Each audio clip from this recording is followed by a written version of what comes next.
Hi hello. ഇത് ഈ ഡമ്മിലെടുക്കുന്ന ഈ ഒരു സാരി ഉണ്ടോ, ഇതൊരു ഓർഗൻസ സാരിയാണ് കേട്ടോ. സൈഡിൽ സ്കാലപ്പൊക്കെ കൊടുത്തിട്ട് ഉള്ളിലൂടെ നിറച്ച് സ്റ്റോൺ വർക്ക് ഫുള്ളായിട്ടുള്ള ഒരു ഓർഗൻസ സാരി. ഭയങ്കര ഫ്ലോയി ആയിട്ടുള്ള മെറ്റീരിയലാണ് കേട്ടോ.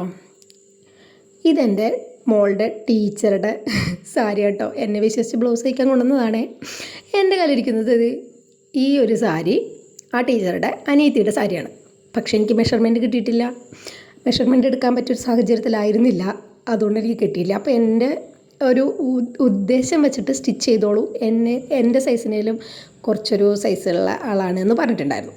അങ്ങനെ ഞാൻ രണ്ടും കൽപ്പിച്ച് ധൈര്യമായിട്ട് ഇത് സ്റ്റിച്ച് ചെയ്യാൻ തുടങ്ങി.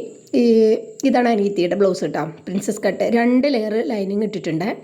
എങ്കിലാണത് കറക്റ്റായിട്ട് നിൽക്കുള്ളൂ. അത്രയും ഫ്ലോയി ആയിട്ടുള്ള മെറ്റീരിയൽ ആയതുകൊണ്ട് സ്ലീവിൻ്റെ എൻഡിലേക്ക് നമ്മൾ കട്ട് ചെയ്ത് അറ്റാച്ച് ചെയ്യുകയാണ് ചെയ്തിട്ടുള്ളത് വർക്ക്. പിന്നെ ബാക്കിൽ ഒരു ഡിസൈനറായിട്ട് എന്തെങ്കിലും കൊടുക്കണമെന്ന് പറഞ്ഞിട്ടുണ്ടായിരുന്നു. അപ്പോൾ ബാക്ക് ഓപ്പൺ ആയിട്ട് കഴുത്തിൽ ഇതുപോലെ ഒരു ഹാങ്ങിങ് ഒക്കെ കൊടുത്തിട്ടുണ്ട്. എന്തായാലും സ്റ്റിച്ച് ചെയ്ത് ടീച്ചറെ ഏൽപ്പിച്ചതിന് ശേഷം ടീച്ചർ വീട്ടിൽ ചെന്ന് അനിയത്തിക്ക് കൊടുത്തപ്പോൾ അതെന്തായാലും കറക്റ്റ് അളവിലായിരുന്നു.